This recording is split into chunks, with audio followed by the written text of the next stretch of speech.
Assalamualaikum warahmatullahi wabarakatuh. Sebelumnya perkenalkan nama saya Badina Alfi dengan NIM 130662417 dari kelas Fisika A.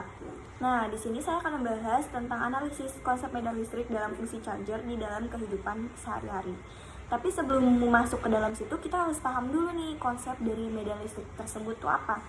Nah, dari konsep medan listrik, kita dapat tahu nih kalau medan tuh artinya suatu daerah atau wilayah. Maka medan listrik itu apa? Medan listrik adalah daerah atau wilayah yang memiliki muatan listrik, di mana terdapat gaya-gaya dari listrik tersebut. Medan listrik yang dihasilkan yaitu terdapat muatan. Nah, muatannya tuh ada positif dan muatan negatif.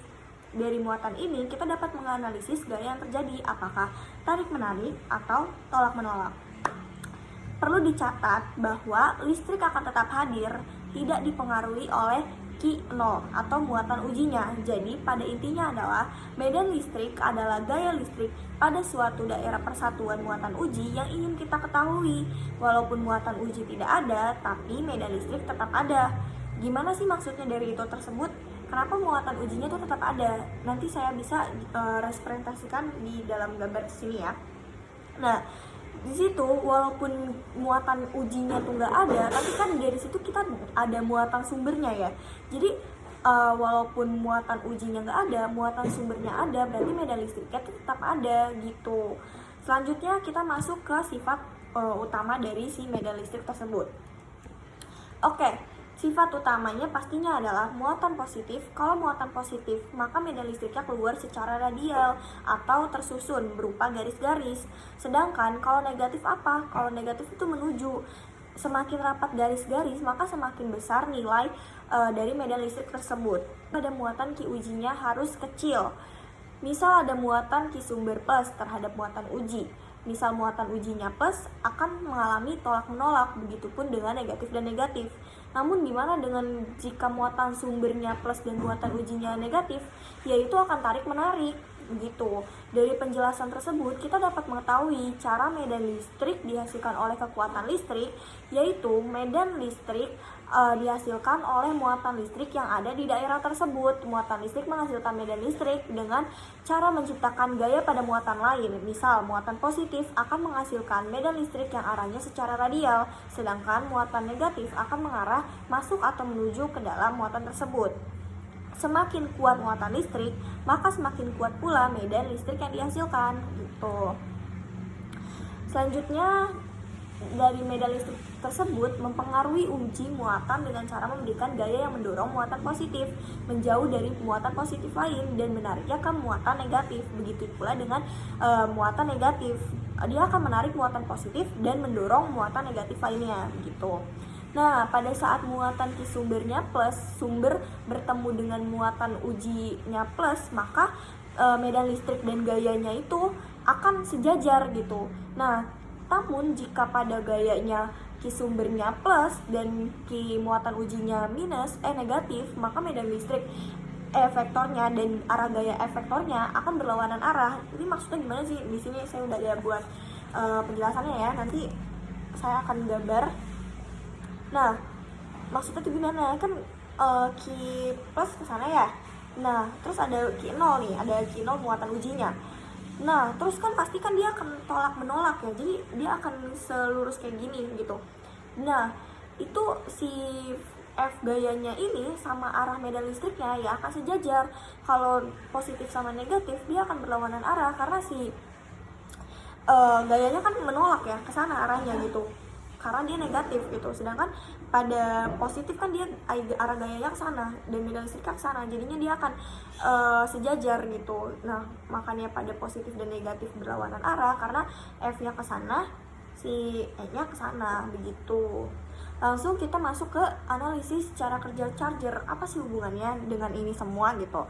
Nah, itu ada hubungannya karena pada charger yang saya pilih wireless charger ini ada terjadi medan listriknya. Begitupun charger-charger yang kayak kabel itu juga ada medan listriknya. Tapi di wireless charger ini terjadi induksi elektromagnetik. Komponen yang terdapat dalam wireless charger ini tuh ada berikut ya. Ada pertama ada coil induksi atau kumparan. Nah, kumparan atau coil adalah komponen inti dalam sistem pengendalian daya nirkabel. Kumparan ini berfungsi untuk menghasilkan medan elektromagnetik di sisi pengirim dan di sisi pengirim daya dan menerima daya dari sisi penerima gitu. Umumnya kumparan inti ini terdiri dari tembaga berukuran kecil yang dililitkan dalam beberapa gulungan gitu.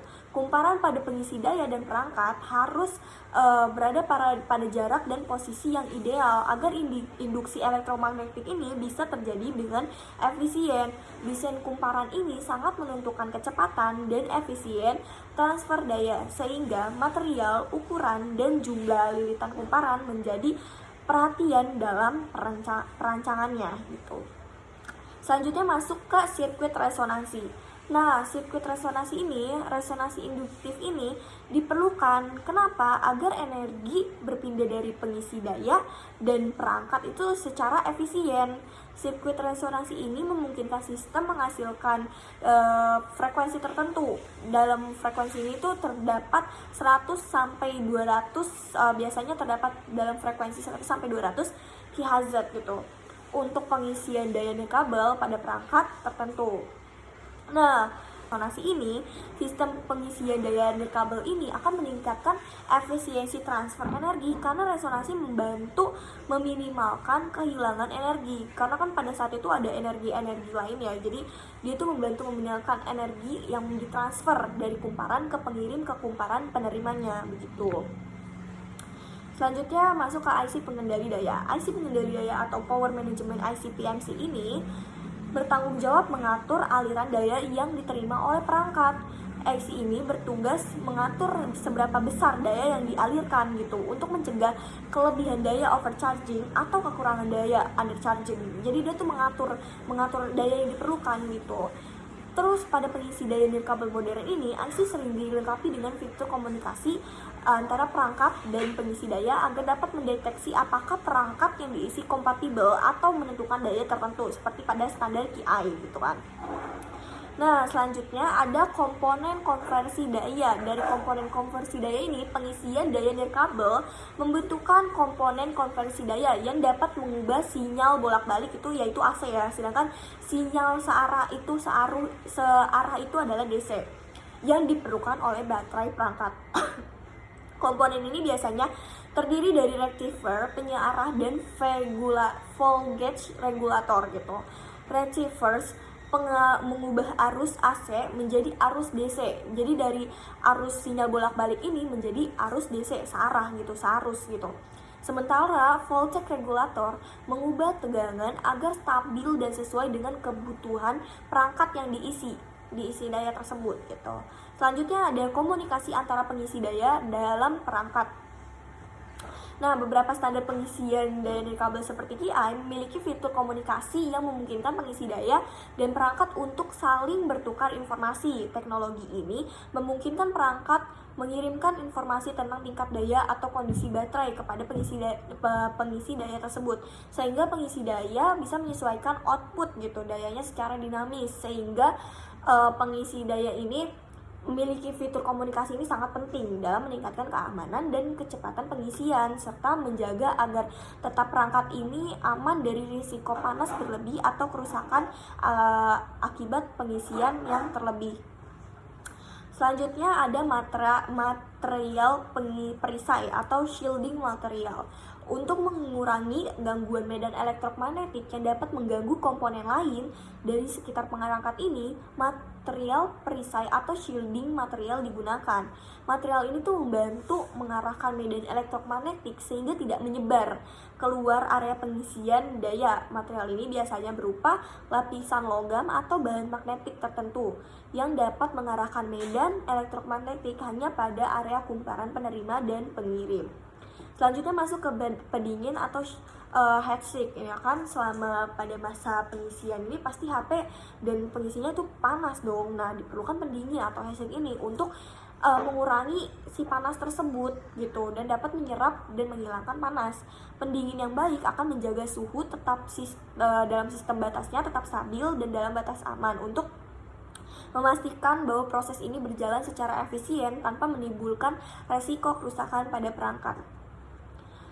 Lalu standar yang berlaku adalah salah satu standar pengisian daya nirkabel yang paling umum adalah KI yang dikeluarkan oleh Wireless Power Consortium WPC. Standar ini mengatur cara kerja pengisian daya nirkabel dan memastikan bahwa pengisi daya dan perangkat yang kompatibel dengan KI dapat digunakan secara universal gitu.